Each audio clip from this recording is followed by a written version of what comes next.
সনাতন ধৰ্ম সমস্ত ভক্ত বৈষ্ণৱ আই মাতৃৰ প্ৰজন্ম তথা সবাৰ চৰণত প্ৰণাম জনাই আজি পৰৱৰ্তী ভিডিঅ' শ্ৰীমদ ভগৱদ গীতা অমৃত তত্ত্ব কথা আপোনাৰ সবৰ চৰণত নতুন নতুন ভিডিঅ' আমি লৈ আহিছোঁ, আপোনাৰ সবৰ চৰণত অৰ্পণ কৰিছোঁ। আপোনাৰ সবে একান্ত চিত্তে এই ভিডিঅ' শ্ৰৱণ কৰিব আৰু ভিডিঅ'টি মনোনীত ভাৱ পালে আপোনাৰ সবৰ চৰণত আমি এইটোৱেই প্ৰাৰ্থনা জনাইছোঁ, সমস্ত দৰ্শকে একোটিকৈ ছাবস্ক্ৰাইব, লাইক আৰু কমেণ্ট কৰিবলৈ যেন নেপাহৰে। এইটোকে ছাবস্ক্ৰাইব কৰি আমাৰ দৰ্শকজন আপোনাৰ সবৰ মাজলৈ নতুন নতুন ভিডিঅ' এই প্ৰস্তুত কৰিবলৈ যেন উৎসাহ যোগায়, তাৰ বাবে আপোনাৰ সবৰ চৰণত আমি পূৰ্ণ সেৱা জনাই আজি ভিডিঅ' আৰম্ভ কৰিব ধৰিছোঁ। আজি পৰৱৰ্তী ভিডিঅ'ৰ মূল উদ্দেশ্য হৈছে শ্ৰীমদ ভাগৱত গীতা একাদশ অধ্যায়ৰ ৩২ নং শ্লোকৰ মাধ্যমত আৰু তথাগত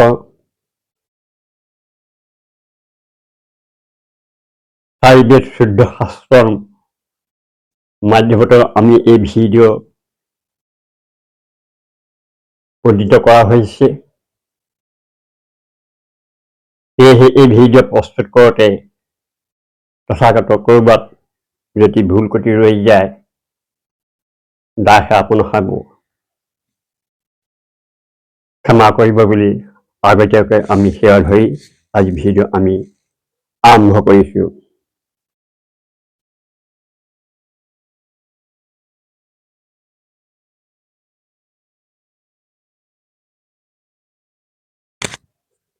হিন্দু সাহিবান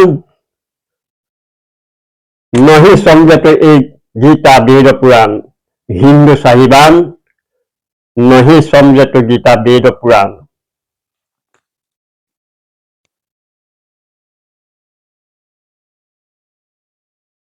শ্রীমদ ভগবদ গীতা অর্থাৎ একাদশ অধ্যায় ৩২ নং শ্লোকত জ্ঞানদাতা পৰমাত্মা কৃষ্ণই কৈছে যে মই পৰমাত্মা নহয়, মই কাল ব্ৰহ্ম, মই এই লোকত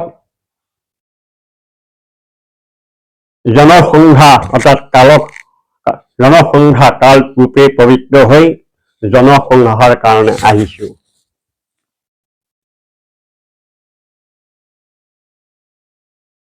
মোৰ এই তিনি গুণ সতৰজতম আৰু তিনি ৰূপ যি অজ্ঞানী লোকে মোক নেজানি কৃষ্ণ ৰূপতে ভজনা কৰিছে সেইসকল অৱশ্যেই মোৰ কবলৰ পৰা, মোৰ মায়াৰ পৰা, মোৰ কালৰ গৰালৰ পৰা কদাপিও মুক্ত হ'ব নোৱাৰে। মোৰ কৰাল গ্ৰাসতেই এই কালৰ লগতে দুখ, ক্লেশ, ৰোগ ব্যাধি আদি যন্ত্ৰণা জন্ম জন্মান্তৰে ভোগ কৰি থাকিব পাৰিব আৰু এই স্বৰ্গমৰ্ত্য সুখ দুখতেই লিপ্ত হৈ থাকিব।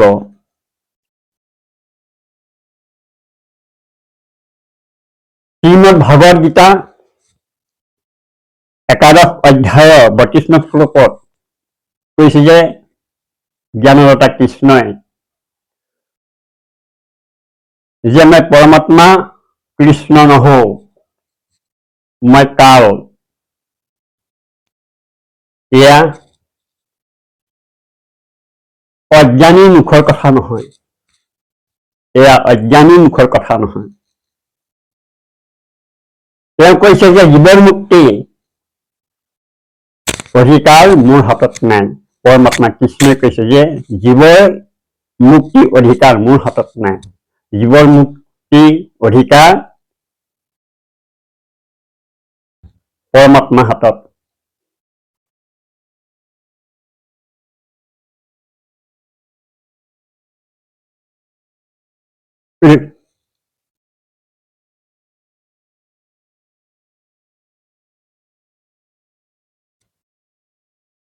বেদ, পুৰাণ, গীতা এই সকলোৱে পঢ়িছে, কিন্তু বেদৰ ৰহস্য, বেদৰ সাৰমৰ্ম, গীতাৰ সাৰমৰ্ম, 4 বেদ 14 শাস্ত্ৰ, তাৰ সাৰমৰ্ম গুৰু বিনে, সৎগুৰু বিনে তাৰ সাৰমৰ্ম উদ্ধাৰ কৰিব নোৱাৰে, বুজিব নোৱাৰে।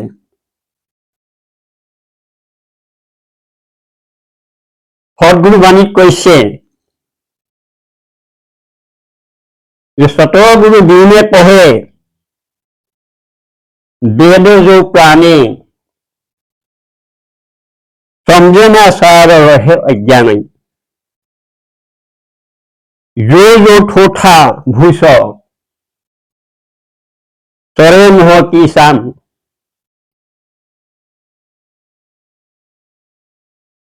অর্থাৎ যি পুণ্য গুৰু বিনে বেদ পঢ়িছে তেওঁ বেদৰ সাৰ জ্ঞান নাথাকে আৰু সেই বেদৰ তত্ত্ব মহিমা সাৰ জ্ঞান ৰহস্য তত্ত্ব কদাপি বুজিব নোৱাৰে। হিন্দু চাহিবান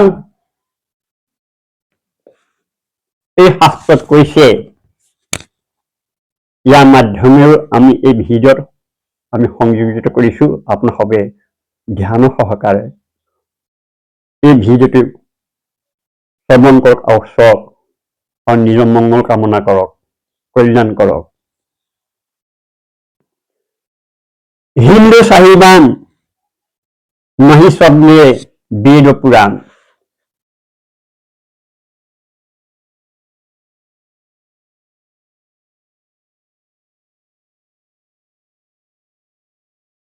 गुरु बिने कहो न पाए ज्ञान, जो ठथा भूष सरे मुह किसान।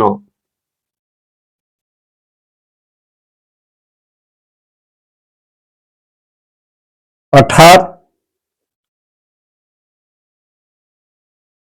समझे न सार रहे अज्ञानी।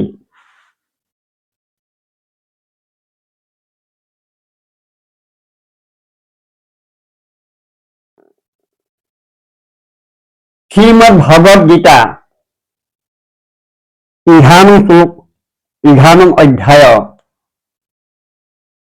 32 শ্লোকত জ্ঞানদাতা কৃষ্ণই কৈছে যে বৰ্তমান বাস্তৱিকত ব্ৰহ্মা বিষ্ণু মহেশ আদি যিমানবিলাক 33 কোটিত তেওঁৰ আণ্ডাৰত দেৱতাসকল আছে আৰু বিষ্ণু সেৱক, ব্ৰহ্মা পূজা, শিৱ পূজা,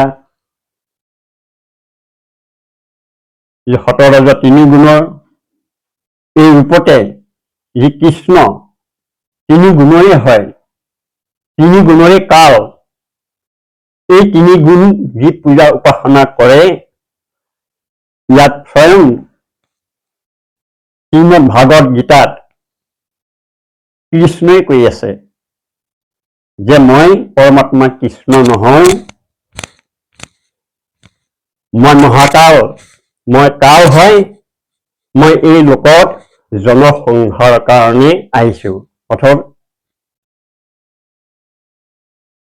মই ৰাক্ষস ৰূপত এই জনসংহাৰৰ কাৰণে আহিছো। সেয়েহে যিসকলে মোৰ এতিয়াও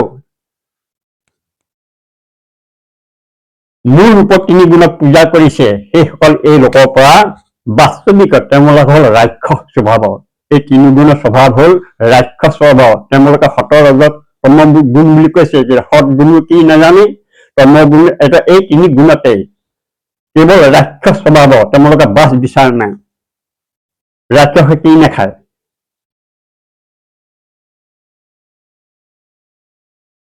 স্বয়ং পৰমাত্মা কৃষ্ণই কৈছে যে যি লোকে মোক নাজানি এই মোহ লোকে মোক কৃষ্ণ ৰূপক ভজনা কৰিছে, মোক ভজনা কৰাটো উচিত হোৱা নাই।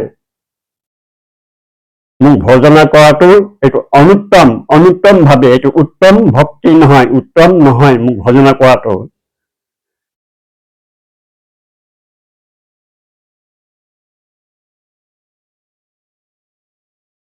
শ্ৰীমদ ভাগৱত গীতা ১১ অধ্যায় ৩২ নং শ্লোক।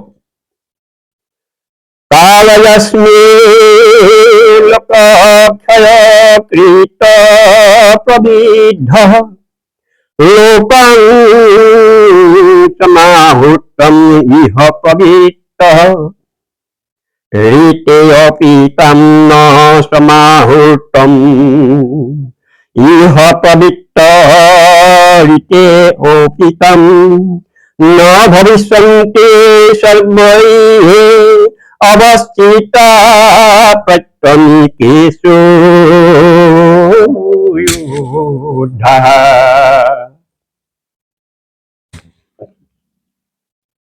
কাল অস্মি লোকক্ষয়তি তৎপবিদ্ধ লোকান। লোকান অর্থাৎ এই লোকত লোকসকলে সমাহুতম ইহ পবিত্র ঋতে অপিতাম ন সমাহুতম ইহ পবিত্র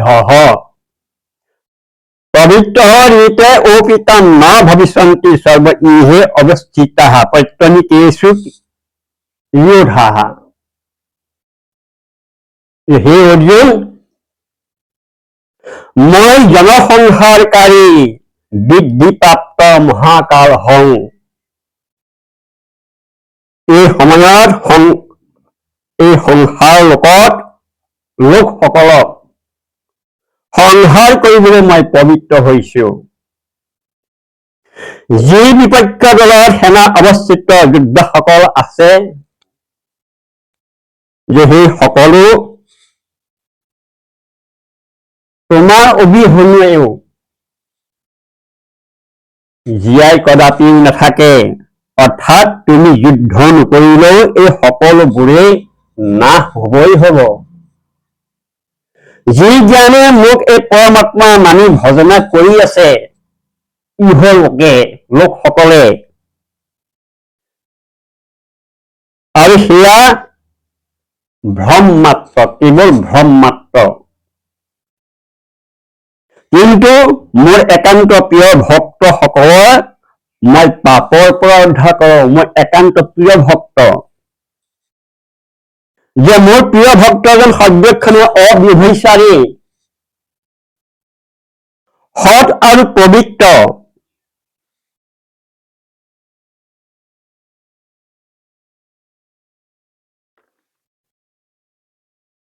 সেয়েহে মই সেই সকলক মই মোৰ কালৰ লোকৰ পৰা, মোৰ কালৰ কলাপৰ পৰা মুক্তি পথ মই দেখাই দিছো। মুক্তি পথৰ ৰাস্তাটো কাক কোনে মুক্তি কৰাই দিব, সেই কথা অৰ্জুনে কৈ আছে। আপোনালোকে চিত্ত সহকাৰে একাগ্ৰচিত্ত চিত্তে এই ভাৱক শ্ৰৱণ কৰক। শ্ৰীকৃষ্ণ গীতা, অসমীয়া যি শ্ৰীকৃষ্ণ গীতা, কৃষ্ণ গীতা বুলি আছে,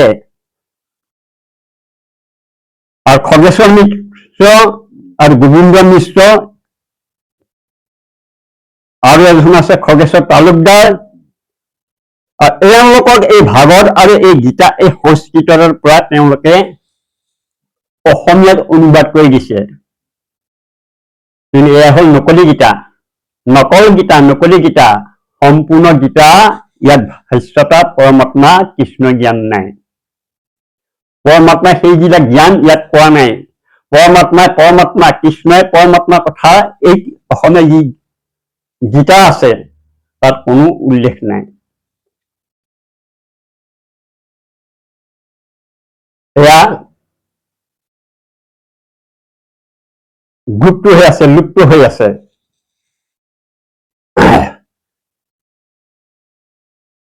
কিন্তু তেওঁ এই লোকৰ দুইজনে এই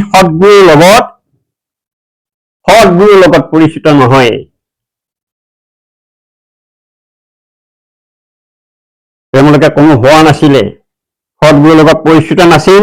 আৰু সৎগুৰু কবিৰ বাণীত কৈছে, সৎগুৰু কবিৰ বাণীত কৈছে যে কি কৈছে, তেওঁলোকে গীতা পঢ়িছে, বেদো পঢ়িছে, শাস্ত্ৰও পঢ়িছে, আৰু কবিৰ বাণীত কৈছে কি, সৎগুৰুৱে গুৰু বাণীত কৈছে, পৰমাত্মা বাণীত, सदगुरु बिने पढ़े जो प्राणी, सदगुरु बिने वेद पढ़े जो प्राणी, समझे ना सार रहे अज्ञानी। सदगुरु बिने वेद पढ़े जो प्राणी, समझे ना सार रहे अज्ञानी।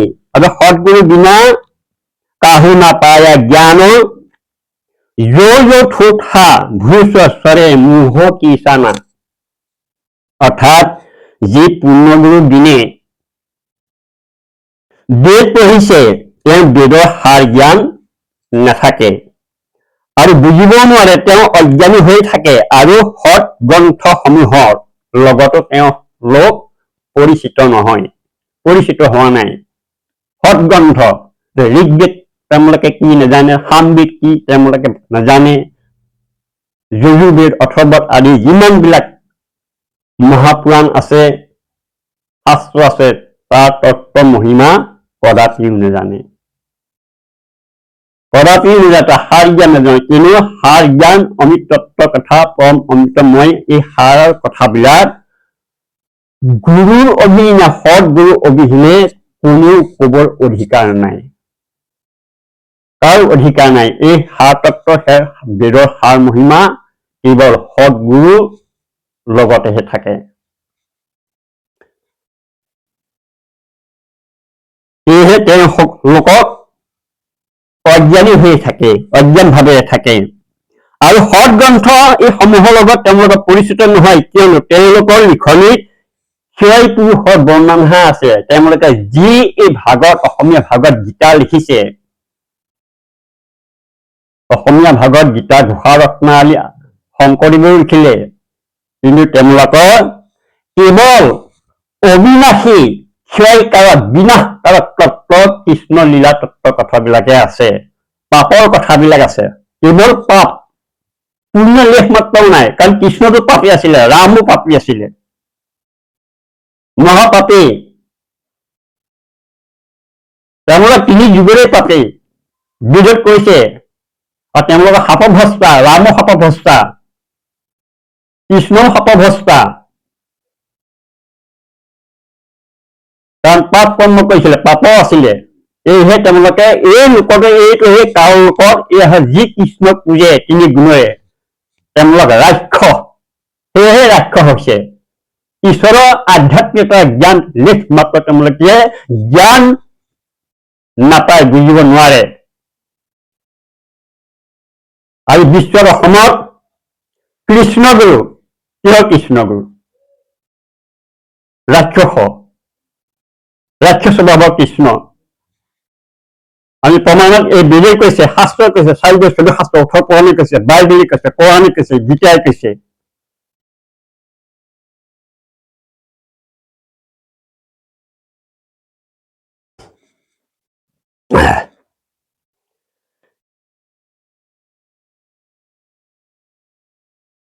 যেনে ব্ৰহ্মা, শংকৰ, বিষ্ণু এওঁলোকৰ পৰমাত্মা এই সাপত, এই কাল ৰূপত, কাল নিৰঞ্জনৰ অংশ হৈ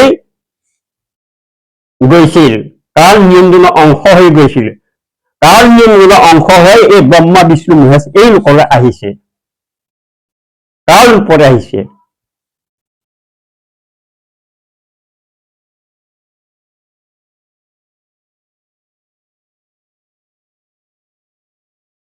যি মায়া মোহৰ দ্বাৰা এই নৰলীলা কৰে, মায়া মোহৰ দ্বাৰা নৰলীলা কৰে, মায়া মোহ, স্বৰ্গ সুখৰ পিছত তেওঁলোকে নৰক ভোগ কৰে। দুদিন স্বৰ্গ সুখ আৰু পিছৰ শেষৰ সময়তো নৰক ভোগ দুখ যন্ত্ৰণা পৰা কদাপিও হাত সাৰিব নোৱাৰে।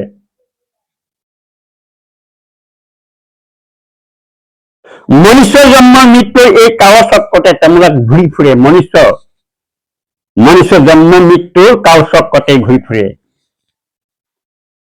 ব্ৰহ্মা বিষ্ণু মহেশ এই তিনি কাল দেৱতাক যি ভক্তি কৰিলে যে পঞ্চমুকুতি হয় বুলি কয়। পঞ্চমুকুতি মানে পঞ্চমুকুতি কি?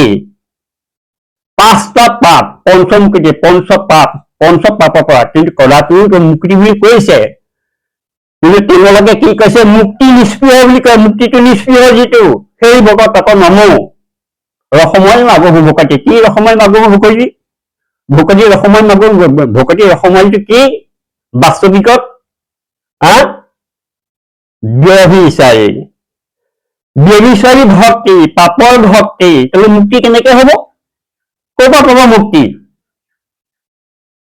যাৰ আধ্যাত্মিকতা জ্ঞান নাই, আধ্যাত্মিকতাৰ লগত পৰিচিত নহয়, ক'ৰ পৰা পাব মুক্তি? অৰ্থাৎ পাঁচটা পাপৰ দ্বাৰা পাঁচ পাপৰ জুনিত জন্ম লব পঞ্চপাতক। তেওঁলোকে মুক্তি কামনা নকৰে, ভক্তিৰ ৰস বিচাৰে। কি ভক্তিৰ ৰস বিচাৰে? পাপৰ ভক্তি, পাপ কৰ্ম কৰা ভক্তি।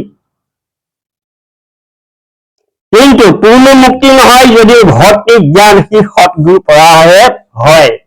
ভক্তি জ্ঞান সৎগুৰু বিনে কদাপিও হব নোৱাৰে। নকলি গুৰুসকলে ভক্তি জ্ঞান দিব নোৱাৰে, আধ্যাত্মিক জ্ঞান দিবৰ শক্তি নাই। কাৰণ তেওঁলোকে বিৰোধৰ লগত পৰিচিত নহয়। নিজৰ মনস্য যিটো কৰিবলৈ কয় শিষ্যসকলে সেইটোৱে কৰে। মাছ খাব পাৰে নহয়, পায়, খাবি, একো নহয়। জয় কৃষ্ণ গুৰু কবি বুলি কবি, বছ খতম হৈ যাব, পুলিচাই হৈ যাব। ক'ত আছে প্ৰমাণ? ক'ত বেদত প্ৰমাণ কৰিব পাৰে? এইটো মুখৰ কথা।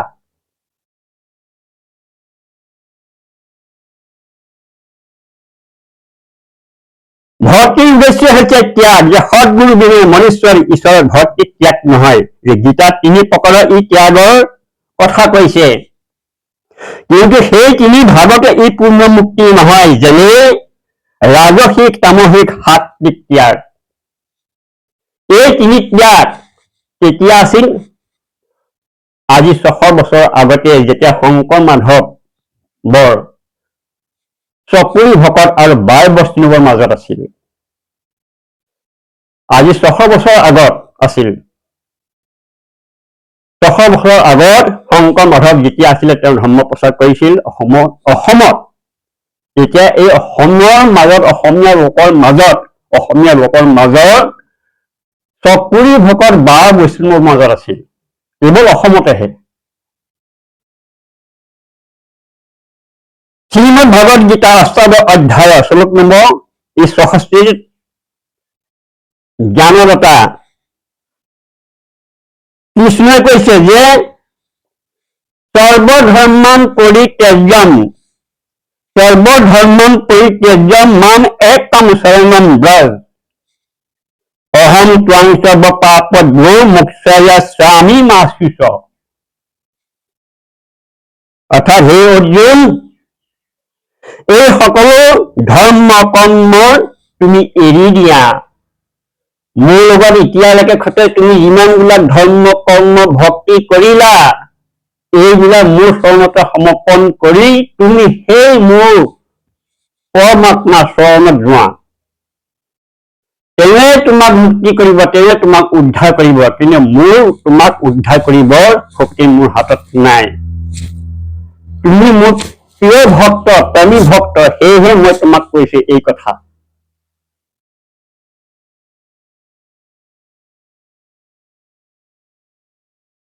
মোৰ সেই সৰ্বশক্তিমান পৰমেশ্বৰ 3 গুণৰ মই এই কৰ্মৰ পৰা তোমাক উদ্ধাৰ কৰিব। শতৰজতম গুণৰ পৰা তোমাক উদ্ধাৰ কৰিব। অৰ্থাৎ সত্য জ্ঞান, সত্য কৰ্ম, সত্য ধৰ্ম আৰু সত্য ভক্তি। সৎগুৰু বিনে ধৰ্ম অৰ্থ কামৰ মুখ্য জ্ঞান, কদাপিও নহয় সেয়েহে মই তোমাক কৈছো তুমি যি কৰিলা এতিয়ালৈকে খতে এই সকলোবিলাক মোৰ চৰণত সমৰ্পণ কৰি তুমি সেই পৰমাত্মাৰ চৰণত যোৱা। জ্ঞানী গোবিন্দ মিশ্ৰ খগেশ্বৰ মিশ্ৰ এই বাংলাত অনুবাদিত শ্ৰীমদ ভাগৱত কৃষ্ণ গীতা।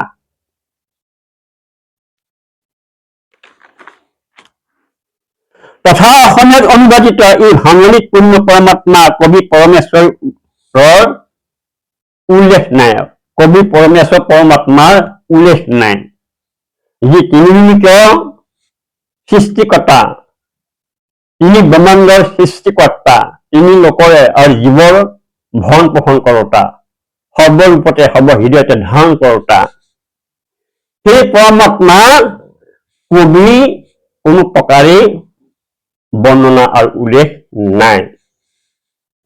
শ্ৰীমন্ত শংকৰদেৱ আৰু মাধৱদেৱৰ এই ভাগৱত, এই ঘোষা ৰত্নাৱলী আদি কৃষ্ণ প্ৰেমৰ বাণী, কৃষ্ণলীলা, এই ৰসময়ী, এই প্ৰেমময়ী ভক্তি, যাৰ মুকুতি নিস্পৃহ, তেওঁলোকৰ মুকুতি কেলেই পঞ্চপাপৰ লিপ্ত হৈ থাকে, পঞ্চপাপৰ ভকতি ৰস সতৰজতম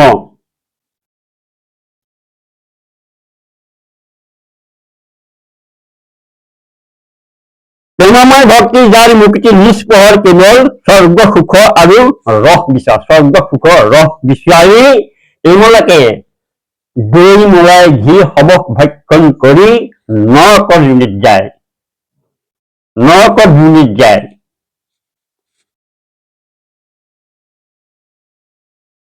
এই ভক্ত বৈষ্ণৱ কেতিয়া আছিলে? ভক্তিৰ ৰসময়, প্ৰেমৰ ভক্তিময়, ৰসপূৰ্ণ ভক্তিময় এই ভকত, ৰসময় ভকত 600 বছৰ আগত, মই আগতে কৈ গৈছো, 600 বছৰ আগত আজিৰ পৰা যেতিয়া শংকৰ মাধৱে অসমত ধৰ্ম প্ৰচাৰ কৰিছিল, তেতিয়া চকুৰি ভকত আৰু বৰজন বৈষ্ণৱৰ মাজতেহে আছিল, তাৰ বাহিৰে কাৰো মাজত নাই। শংকৰ মাধৱ যেতিয়া গুচি গল, এই তেওঁ ভাগৱত বিলাক পণ্ডিতসকলে, ব্ৰাহ্মণ পণ্ডিতসকলে লংঘ কৰি পূজা পাতল আৰু এই কালৰ পূজা বিধিবিলাক, এই অবিধিবিলাক, শাস্ত্ৰ অবিধিপূৰ্বক জ্ঞানবিলাক দিলে।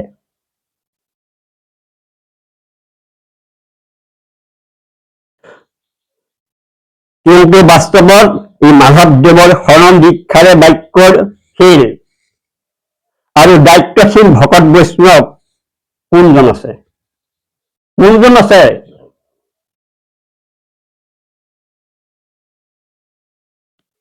এই মনমনা আচৰণ কৰা এই মুকলি গুৰুসকল, মনমনা গুৰু আচৰণ কৰা বাস্তৱিকত যি কৃষ্ণগুৰু হওক, শংকৰ সংঘৰ গুৰু হওক, ব্ৰাহ্মণ সম্প্ৰদায়ৰ গুৰুসকল হওক, ভাগৱতী সমাজৰ হওক, তেওঁলোকে গুৰু নেকি? গুৰু কাক কয়? গুৰু জ্ঞান নাই, শাস্ত্ৰ জ্ঞান নাই, বেদৰ জ্ঞান নাই, নিজৰ মনমনা আচৰণ, ভণ্ডামী।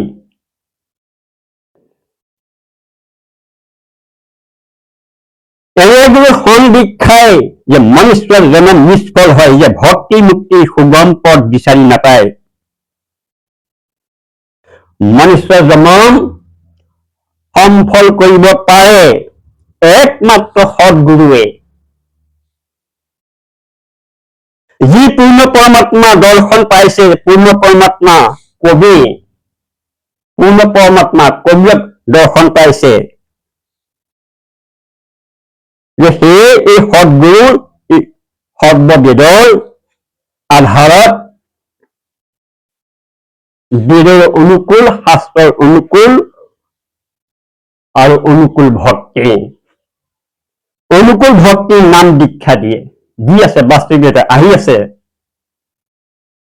মানুহৰ হিস্কাৰ নাই, মানুহৰ খিয়াল নাই যে পৃথিৱী কোন দিশে বৰ্তমান বাস্তৱিকত গতি কৰি আছে। এই দীক্ষাৰ উদ্দেশ্য পূৰ্ণ মুক্তি, অৰ্থাৎ এই কালৰ ওপৰত পুনৰ জন্ম মৃত্যু, ৰোগ শোক, জৰা অৱস্থা অৰ্থাৎ বৃদ্ধ অৱস্থা এইবিলাক ভুগিবলৈ আহিব কদাপিও নালাগে। যে অনুকূল ভক্তে সৎলোকলৈ যায়, সৎলোকলৈ লৈ যায়, সৎলোকলৈ গমন কৰে, সৎলোকলৈ নিয়ে। শ্ৰীমদ ভাগৱত গীতা ৭ম অধ্যায় ১৯ নং শ্লোকত জ্ঞানদাতাই কৈছে যে বহুনাম জন্ম নাম অন্তে এই জ্ঞানবান নাম প্ৰপদন্তে বাসুদেৱঃ সৰ্বম ইতি সহ মহাত্মাঃ তুমুল্যঃ। বহু জন্মৰ শেষৰ জন্মত যে তত্ত্বজ্ঞান প্ৰাপ্ত পুৰুষসকলে বাসুদেৱেই হয় বুলি কৈছে। বাসুদেৱেই হয় বুলি মোক ভজে। বাসুদেৱে মোক, এইটো কৃষ্ণই কৈ আছে যে বাসুদেৱে মোক বাসুদেৱ হয় বুলি ভজি আছে। কিন্তু সেইজন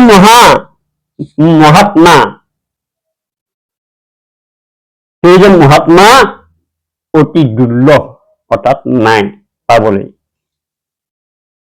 বাসুদেৱৰ ধাতাৰাম এই সৰ্বমিতিম ইতি বাসুদেৱ ধাতাৰাম সৰ্বতিম ইতি। সকলো ৰূপ ধাৰণ কৰোতা, সকলো হৃদয়তে বাস কৰোতা সেই বাসুদেৱ কোন হয়? সেই বাসুদেৱ কোন? বাসুদেৱ কিম?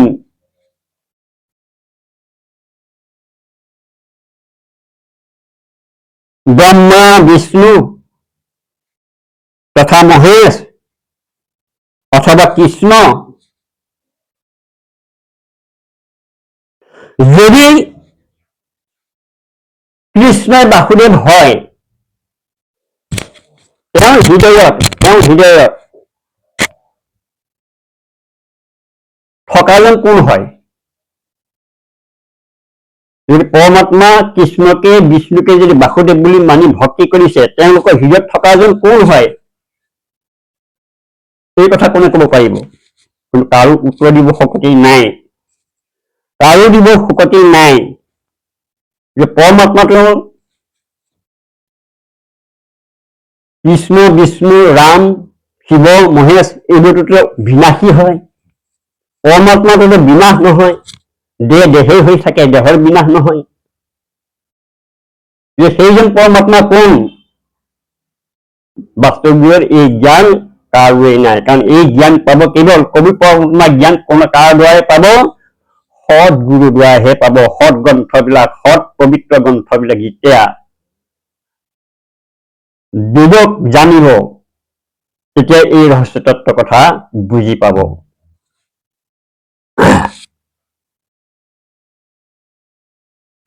অসমীয়া ভাগৱতী সকলৰ উত্তৰ নাই যে শ্ৰীকৃষ্ণৰ গুৰু, শংকৰ গুৰু, মাধৱ গুৰু, এই শংকৰ সমাজ, ভাগৱতী সমাজ, তেওঁসকলৰ কোনো পধ্যেই উত্তৰ নাই।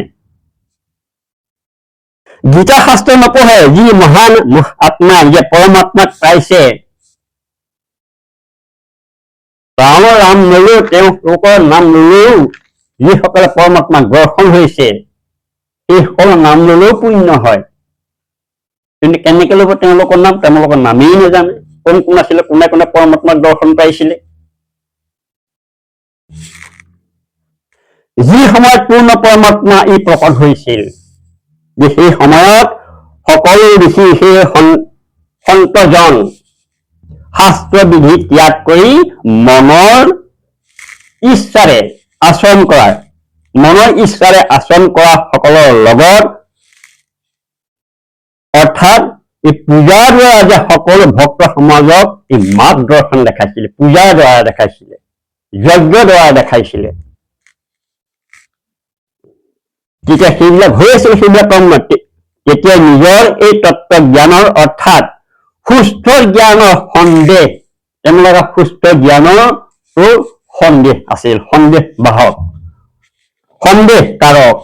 এই সন্দেহ কাৰকক সন্দেহ বাধক হোৱাৰ ই স্বয়ংই আছিলে কবিদেৱ, সন্দেহ বাহক। এই সন্দেহ দূৰ কৰিব পৰা বাহক হৈ কবিদেৱ আহিছিল।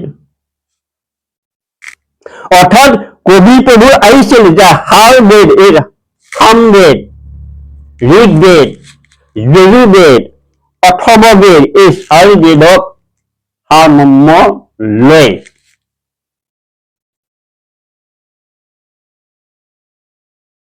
কবিদেৱ আহিছিল। সামবেদত কৈছে যে সামবেদৰ সংখ্যা নম্বৰ 18।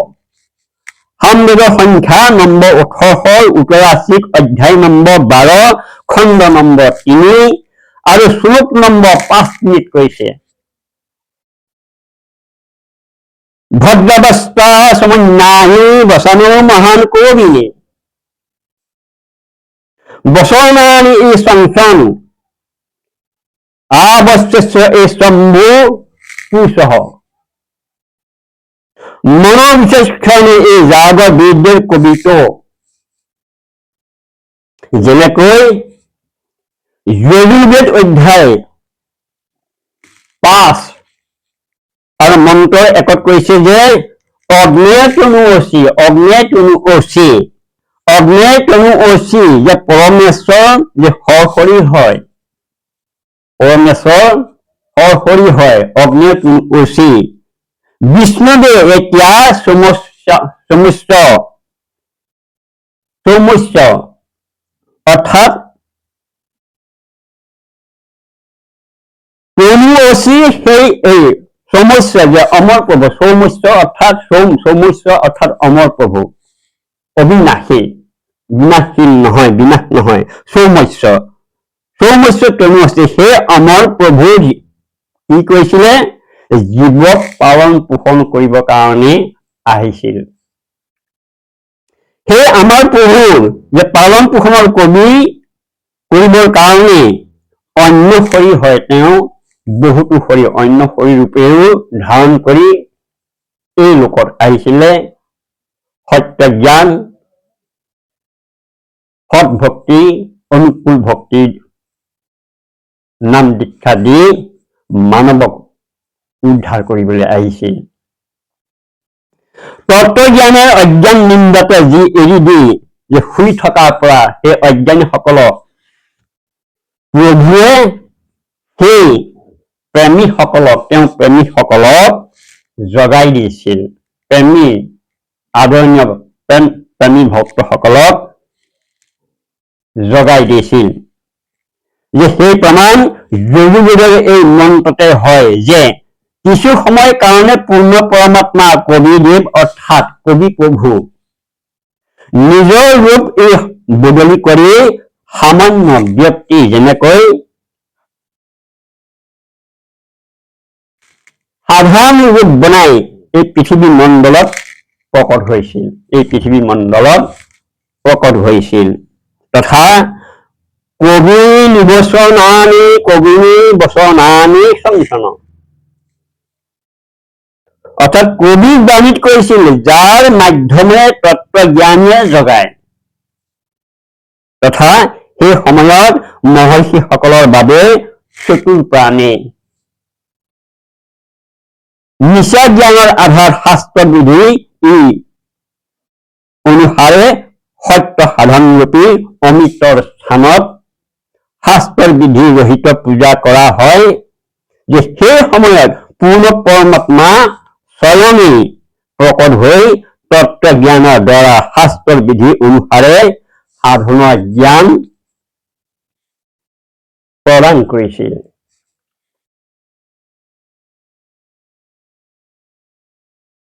গীতা জ্ঞান কৰ্তাজন যে সত্যপূৰ্ণ এই পৰমাত্মা হয়, সত্যপূৰ্ণ পৰমাত্মা হয় যি গীতা জ্ঞান কৰিছিল।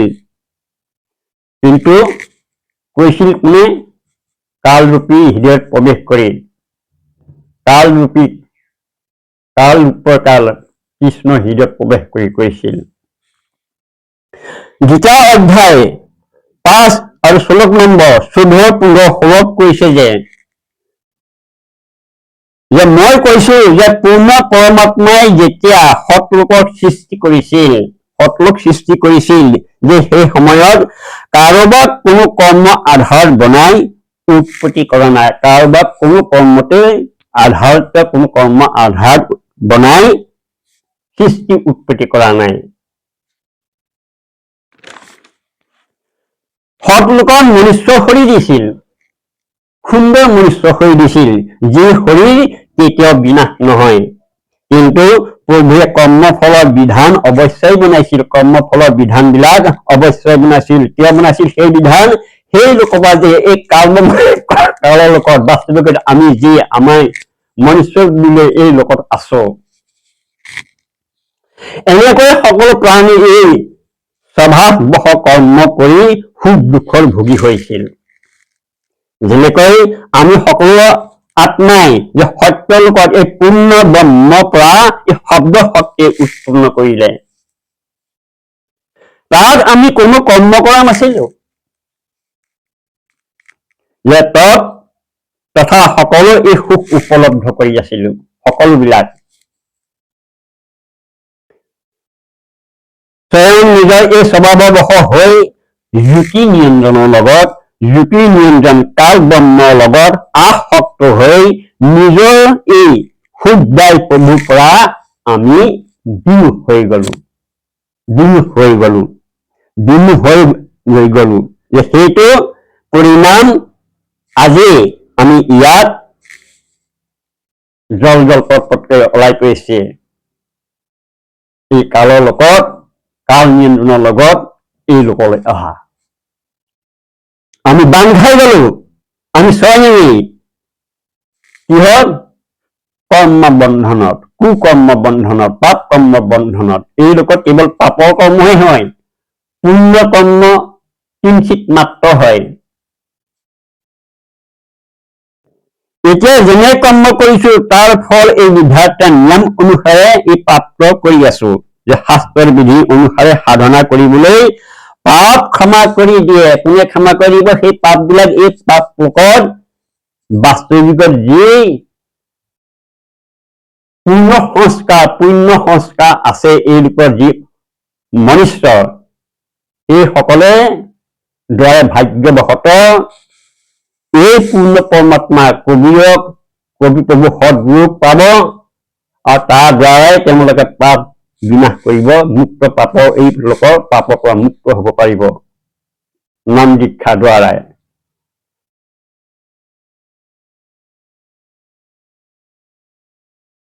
পাপ ক্ষমা কৰি দিয়ে যে অযথা এই সংস্কাৰে ই বৰ্তি দিব, অথবা তেওঁ অন্যথা কুসংস্কাৰতেই বৰ্তি থাকিব। গীতা অধ্যায় 5 নম্বৰ শ্লোক 14 আৰু 26 লৈ কৈও যে শাস্ত্ৰৰ অনুকূল ভক্তি এই কৰ্ম তথা এই জ্ঞানৰ কথাবিলাক ই মৰ্যাদাত থাকি যে পূৰ্ণ পৰমাত্মাক যে প্ৰাপ্ত কৰিব পাৰে, তথা পূৰ্ণ প্ৰভু যে পাপ ক্ষমা কৰি দিয়ে, যে এনেকৈ কৰ্ম কৰিলে পূৰ্ণ মুক্তি হয়। নিজৰ স্বভাৱবশত কৰ্মটো এই কাল ব্ৰহ্মৰ জ্যোতি নিয়ন্ত্ৰণৰ লগত ৰাখে। যে শুই থকা সেই অজ্ঞান স্বভাৱৰ যে সততাৰ জীৱৰ উৎপত্তি কৰি ভ্ৰমিত কৰিছে। যেনেকৈ অজ্ঞানী যাৰ পূৰ্ণ ব্ৰহ্ম পৰমাত্মাৰ জ্ঞান নাই, তেওঁ কালতেই মায়া মোহতে ভ্ৰমিত হৈ থাকে। এই অজ্ঞান কালৰ হয়, যে কালৰ এই তত্ত্বজ্ঞান পূৰ্ণ পৰমাত্মাৰ জ্ঞানে নষ্ট কৰি দিয়ে। যেতিয়া পূৰ্ণ পৰমাত্মাৰ জ্ঞান পাব, তেওঁলোকে এই কালৰ এই পাপৰ জ্ঞানবিলাক নষ্ট কৰি দিব। এই জ্ঞানে যেতিয়া নষ্ট কৰি উত্তম জ্ঞানক সূৰ্যৰ মাজৰ পৰা এই প্ৰকাশিত কৰি দিয়ে, যাৰ পূৰ্ণ জ্ঞান হৈ গল। যে সেই ব্যক্তি পূৰ্ণ এই সন্তৰ পৰা নাম দীক্ষা লৈ লব লাগে, পূৰ্ণ সন্তৰ পৰা, তথা তাৰ সাধনা ত্যাগ কৰি দিয়ে। কিয়নো সত্য নামেৰে পাপ কাটে, সত্য নামেৰেহে পাপ কাটে। যে সত্য নাম কি? সদগুৰু পাব। এতিয়া বাস্তৱিক যিবিলাক মনুষ্যসকলে এই জ্ঞান পোৱা নাই, এয়া হল নকলি গুণ। তেওঁলোকে কেতিয়াও নাম দীক্ষা দিব না, নাম প্ৰদান কৰিব নোৱাৰে। সৎ নাম কি, সত্য নাম কি নাজানে। নিজৰ স্বভাৱৰ নিজৰ স্বাৰ্থৰ কাৰণে পৃথিৱীত ঠগিছে মনুষ্যসকলক, ঠগি আছে। নিজে যে মহাপাপীটো হয়, কোটি লোককো এই পাপজনিত পেলাই দিছে। নিজৰ পাপত পূৰ্ণ জ্ঞানে বুজিবলৈ যে সৎনাম সেই সাৰ নামেৰে কাটি এক ৰস হৈ অবিনাশী পৰমাত্মাক চিত কৰি জন্ম মৰণৰ পৰা মুক্ত হৈ যায়। পবিত্ৰ ঋগ্বেদত নিম্ন মন্ত্ৰটো কৈ গৈছিল পৰমাত্মাই যে যেতিয়া সেই পূৰ্ণ পৰমাত্মা কিছু সময়ত এই সংসাৰত লীলা কৰিবলৈ আহে, তেতিয়া তেওঁ শিশু ৰূপ ধাৰণ কৰিছিল, শিশু ৰূপ ধাৰণ কৰি আহিছিল। আৰু সেই পূৰ্ণ পৰমাত্মা অধন্য